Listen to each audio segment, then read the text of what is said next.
what if everything you thought you knew about creativity? Well, what if it was only part of the story?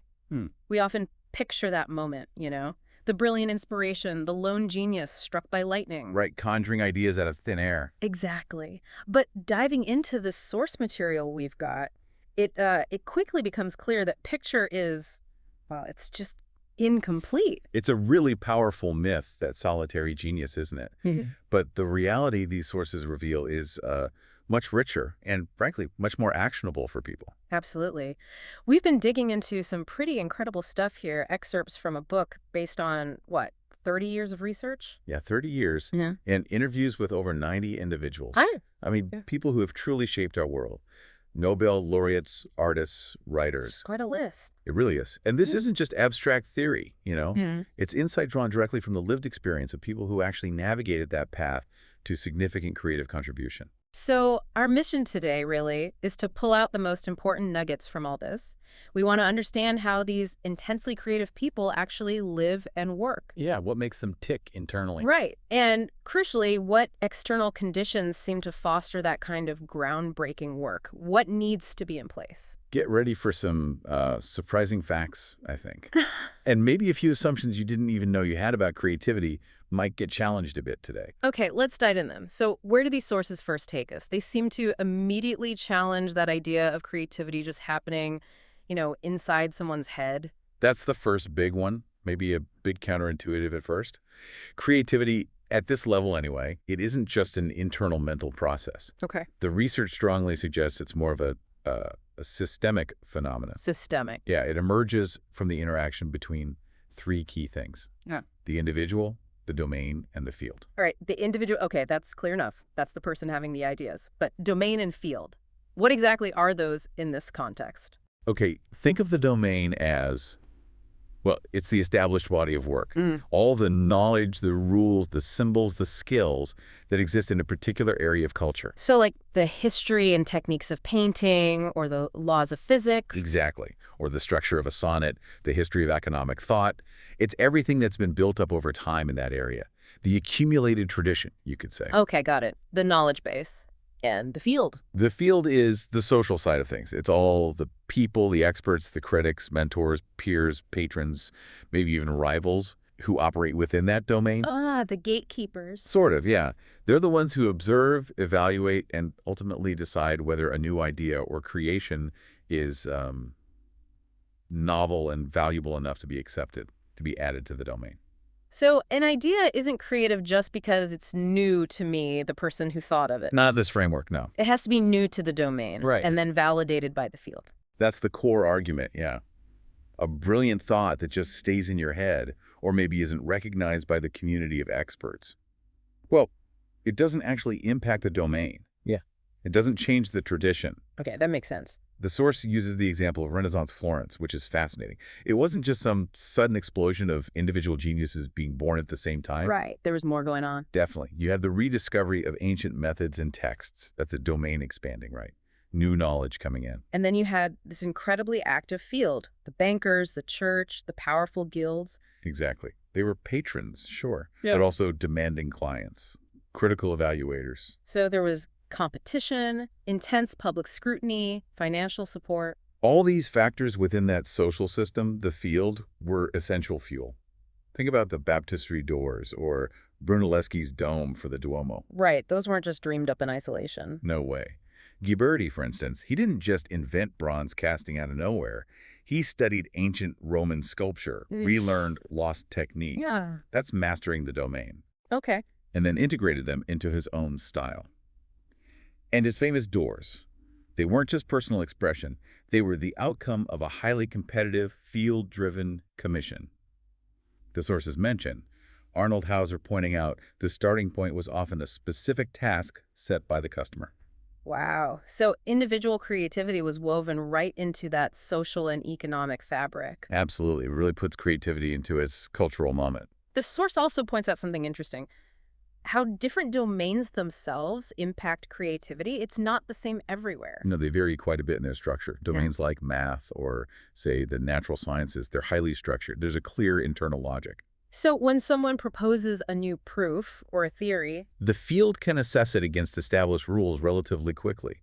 There's that great story about the physics student suggesting a new notation to Mayer Leibniz. oh yeah, And it was a genuinely novel idea within a very structured domain, and it spread globally incredibly fast because the field could recognize its value almost immediately. that rapid acceptance is pretty striking. Yeah, now compare that to fields like social sciences or maybe philosophy.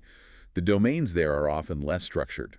The rules are maybe less rigid, more open to interpretation. So new ideas take longer. They can take years, yeah, sometimes decades, for a new idea to be fully understood, debated, and potentially assimilated by the field, if it ever is. So the field is essential for, like, recording and implementing ideas. Yes. But it's also the gatekeeper. It selects what gets in. It decides. That's the tension, exactly. Yeah. George Stigler, the Nobel economist, he highlights how professional communities are just overwhelmed with information. Too much noise. Right. There's fierce competition for attention. He humorously calls them memes fighting for survival. Cultures are, by their nature, pretty conservative. They have to reject most novelty just to maintain some kind of coherence. You just can't absorb everything new that pops up. Exactly. So the field's judgment is necessary. The creative person has to convince that group of experts that their innovation is actually worthwhile. Makes sense. Stigler's quote really sticks with me here. You have to accept their judgment, because if you were your own judge, well, he says, everyone would be president and have all the medals. Huh. True. So that struggle for validation, it's kind of built into the system then. It seems to be. But the field can also actively hinder creativity, can it? It's not always positive. How so? Well, the sources give examples where fields were controlled by external forces, often suppressing novelty for, say, political or ideological reasons. Ah, right. Like the church challenging Galileo's science. Exactly. Or state control over art and science in places like the Soviet Union, where the field's judgment was heavily skewed by ideology. And I suppose you could argue that even today, economic or political pressures might influence what research gets funded or what art gets promoted. Yeah, the field isn't always this pure, neutral meritocracy. Sometimes the field itself can become stagnant or even toxic.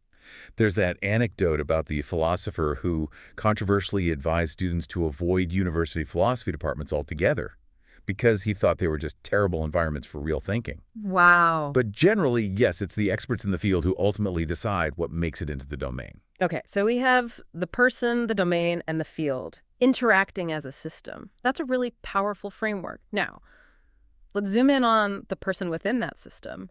What did these interviews reveal about the individuals themselves? Well, the overwhelming impression you get is one of complexity. Yeah. These are not simple personalities we're talking about. Right.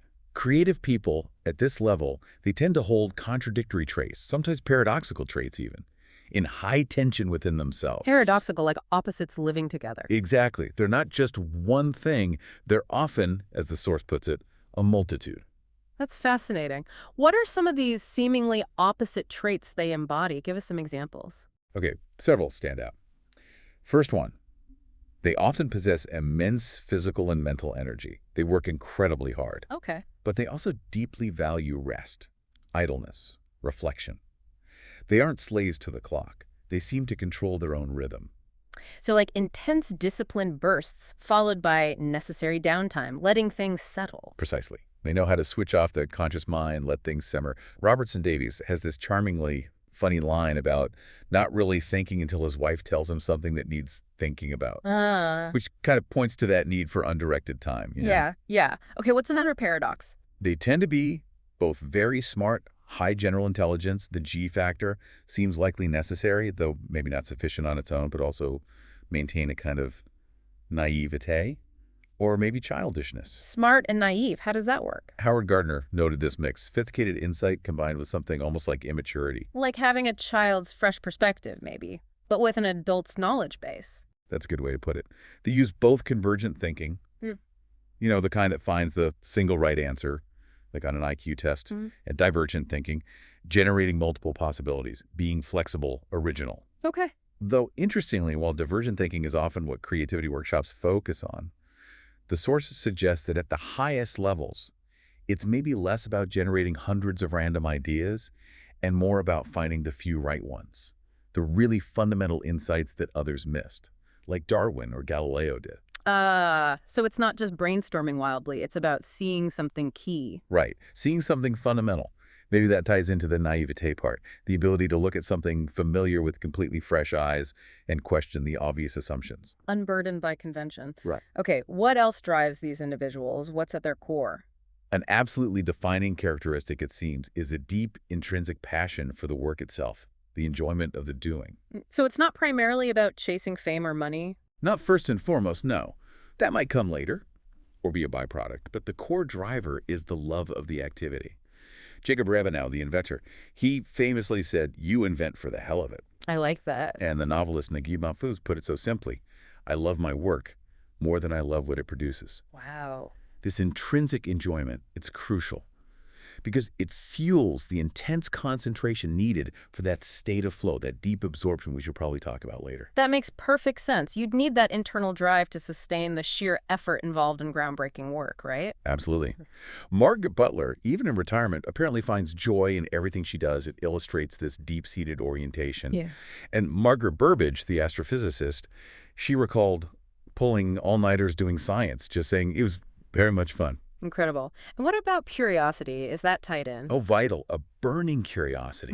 Often deeply felt, too. It's not just a surface-level intellectual interest. The sources suggest it can be rooted in profound personal experiences or emotions. Someone motivated only by external rewards, like grades or promotions, is probably less likely to push into the real unknown or persist through the inevitable failures. They're pulled forward by the mystery itself. Yeah, E.O. Wilson suggests it's not just about claiming territory in science. It's a fundamental love of the subject. Okay. And there was another common thread you mentioned. Something about feeling like an outsider. Yes, that's another intriguing pattern. A feeling of marginality, especially in adolescence. Many respondents mentioned feeling different from their peers growing up. Like Barry Commoner feeling marginalized because he was Jewish, or Hazel Henderson navigating different social groups, Kenneth Boulding with his dual cultural background. You mentioned those earlier. Right, this feeling of being on the periphery, it seems it can foster a kind of detachment later on. It allows them to question established norms and perspectives more easily. They have a vantage point outside the conventional consensus, perhaps. That's a really powerful connection. Okay, what about their actual approach to the work? How do they operate? They seem to need this powerful blend of openness and discipline. Openness and discipline, how do those work together? Well, openness is that receptive state. Letting the mind wander, making free associations, being open to unexpected connections. That's where the new sparks might come from. Okay. But then comes the discipline. That's the rigorous, focused work needed to take those raw ideas, test them critically, refine them, shape them into something real. So it's not just letting your mind drift aimlessly, it's directing that wandering, maybe, and then working incredibly hard on whatever interesting things come up. Precisely. They can toggle between being incredibly playful and receptive and then incredibly focused and critical. It requires significant mental flexibility and real control over one's attention. Jacob Rabinow mentioned this intensity sometimes made him drift away from social interactions, which highlights the potential personal cost of that deep focus. Right. Okay, so we've explored the systemic view, person, domain, field, and the complex, often paradoxical traits of the individual. Let's move into the process itself now. How do these individuals actually arrive at and develop their creative ideas? Yeah, the process. The source material makes a really key distinction here between what it calls presented problems and discovered problems. Presented versus discovered. Right. Presented problems are ones given to you. A homework assignment, a task at work, a client brief. Okay. Creative individuals, though, they often excel at being problem finders. They identify crucial questions or issues that maybe no one else had clearly articulated before. Right. They discover the problem worth solving. Yeah, okay. Like Darwin, he had the Beagle Voyage assignment that was presented. Right. But he became captivated by those subtle variations in finches, which led him to discover the deeper problem. How do species actually adapt over time? That's an excellent example. Or Hazel Henderson, who identified the fundamental inadequacy of using GNP as the only measure of societal progress. She pointed out it ignores huge social and environmental costs. That was a problem she found, not one she was given. That's a great distinction. The sources also really emphasize the importance of idle time, don't they? They do. And this is often linked to the concept of incubation. Incubation, like letting an egg hatch. Kind of. It's that mysterious period where The unconscious mind seems to keep working on a problem even when you're not actively focused on it. Beneath the surface. Hmm. The research highlights the need for mental meandering, for downtime that's free from constant external stimulation. Always having the radio on or the TV blaring, that just fills your head with other people's thoughts and agendas. Right, no space for your own connections. Exactly. There's that great story about John Reed, the former Citicorp president. Apparently, he had some of his key breakthrough ideas while writing long letters to himself on vacation, completely disconnected from the office buzz. Wow. That's incubation time paying off right there. It really shows the power of giving your mind that space, letting it connect dots that just weren't visible when you were staring directly at the problem. Yeah. The creative process also seems to demand this tricky balance. Hmm. You need to deeply master the domain's knowledge. You absolutely have to know what's already been done, what the rules are. You need the foundation. Definitely. But simultaneously, you have to be willing to question that received wisdom if your own observations or your intuition or your data suggests otherwise. That sounds incredibly challenging. How do you know when the established rules are the ones that are wrong? When to trust yourself over the experts? It takes real conviction. Frank Offner's story is a fantastic example here. He was developing electronic controls for jet engines way back. He had a strong scientific background, right? Mastered the relevant domain. Okay. But he consciously avoided looking closely at what other engineers were doing in that specific field at the time. Really? Wow. Because he suspected they were all heading down a dead end based on his fundamental understanding of the physics. He trusted his own scientific reasoning and rejected the conventional approach, even when a figure as renowned as Norbert Wiener apparently told him his core idea was impossible. Wow, that takes serious courage, trusting your own insight against the established experts like that. It really does. And when these individuals are deeply engaged in this kind of challenging, absorbing work, they often describe entering a state of flow. Ah, flow. This is the concept developed by Mihaly, Csikscentmihalyi, right? The author of the book these excerpts come from. Exactly the one. Flow is that state of total absorption. You're so engrossed in an activity that your action and your awareness just merge. Distractions vanish. And you're not worried about failure? Not really, because the challenge feels perfectly matched to your skills. You're fully engaged, operating at your peak. Like a musician completely lost in the music, maybe, or a surgeon totally focused on the procedure. Those are great examples. Freeman Dyson described writing or working on equations, sometimes feeling like his fingers are doing it, or the equations themselves lead the way. Like the work takes over. Yes, state of intense involvement. And, importantly, the source points out that flow itself isn't necessarily the feeling of happiness in that exact moment. Happiness might even be a distraction from flow. Interesting. So it's not about feeling happy. It's about the intense, enjoyable focus. The deep engagement itself is the reward. It sounds like it demands everything you have. It channels all that energy and passion we talked about earlier. Absolutely. It feels like it's where those paradoxical traits really converge, that intense energy meets deep enjoyment, and it leads to profound concentration. Okay, so we've got the system, the individual's traits, the process, including incubation and flow. What about the environment around the person? How does the external world support or maybe hinder creativity? The environment definitely matters quite a bit. According to these sources, they discuss the importance of place. Place, like location. Yeah. Sometimes being in a major center of activity can be really beneficial. Think New York for the arts today, or Paris historically, or certain universities for specific sciences. Why is that? Well, these places offer a concentration of novel stimulation, resources, access to the field, interaction with peers, and gatekeepers. It creates a kind of snowball effect, attracting talent and generating buzz and new ideas. So you're plugged right into the energy and the key players in your field. Exactly. Aspiring artists or writers often feel they need to be in New York, much like maybe they felt drawn to Paris in earlier eras. But interestingly, the source also notes that the right place is highly individual. It's not one size fits all. It depends on your personality, maybe. Crucially, an introverted person might find a bustling center totally overwhelming, right? Not conducive to deep thought. Sure. Hazel Henderson, for instance, she chose to live and work in relative isolation down in North Florida. That environment suited her style. It allowed for deep focus, punctuated by visits from colleagues she invited, rather than the constant interruptions of a busy hub. So it's really about finding or maybe creating An environment that resonates with your personal temperament and your working needs. And creating your immediate personal space is also key. This comes up again and again. Creative individuals often dedicate a specific area tailored precisely to their needs. A studio, an office. Yeah, or even just a simple cabin. Somewhere they feel comfortable, in control, and can concentrate without interruption.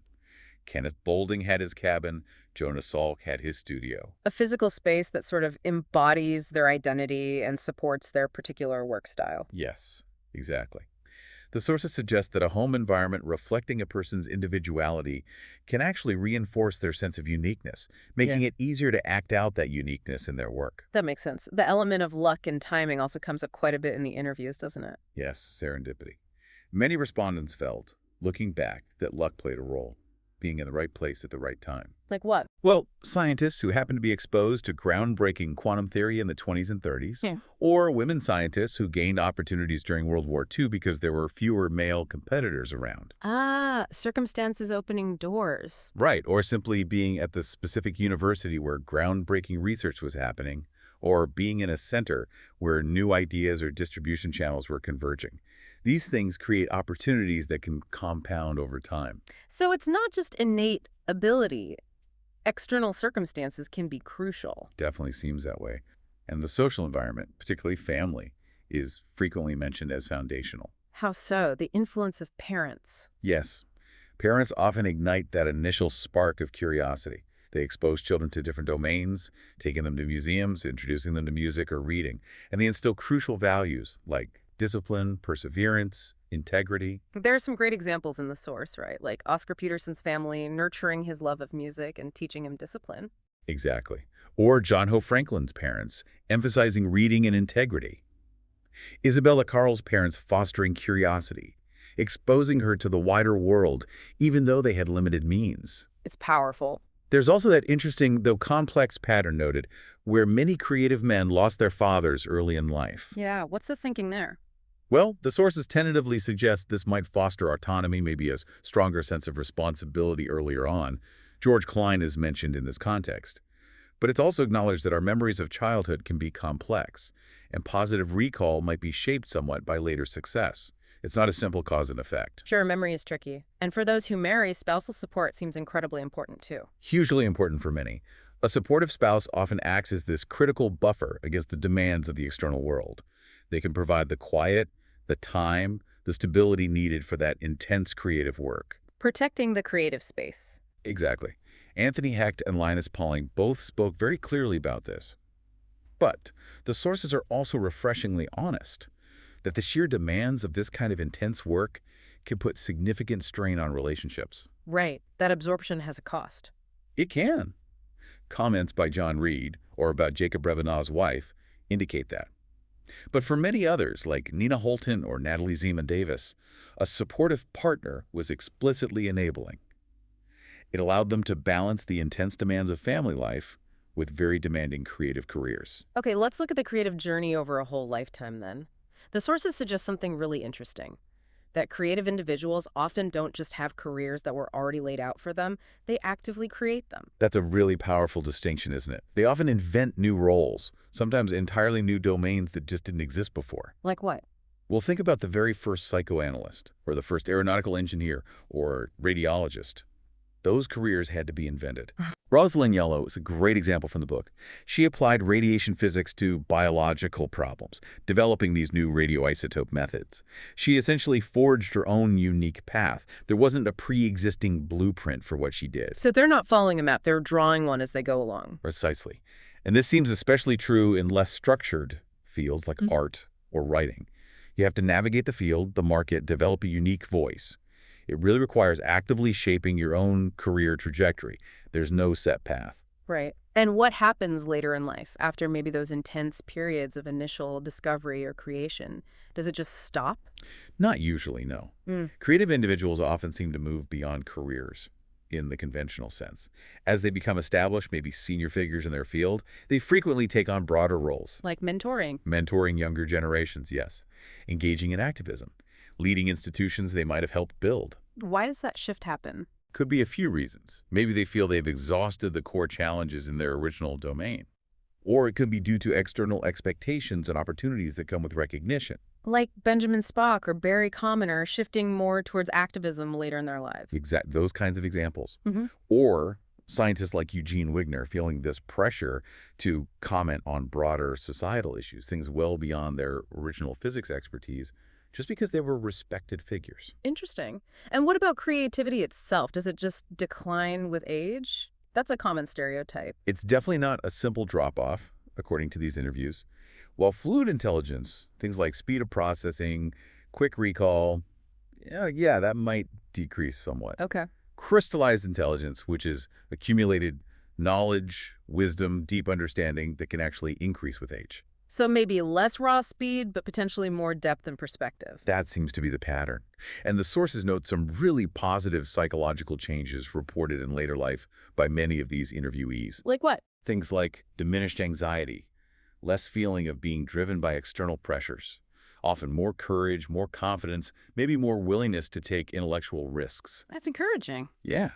They might finally have the time or inclination to explore areas they neglected earlier in their careers, or simply find deeper enjoyment in life and work.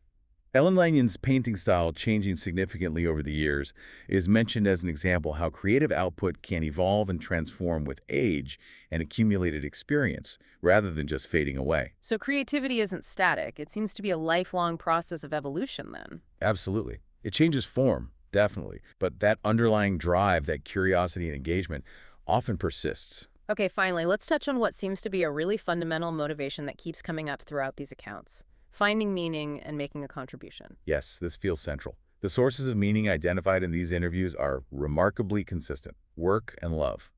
Those are the big ones. Work and love. And achieving a sense of integrity in later life, in Erickson's sense.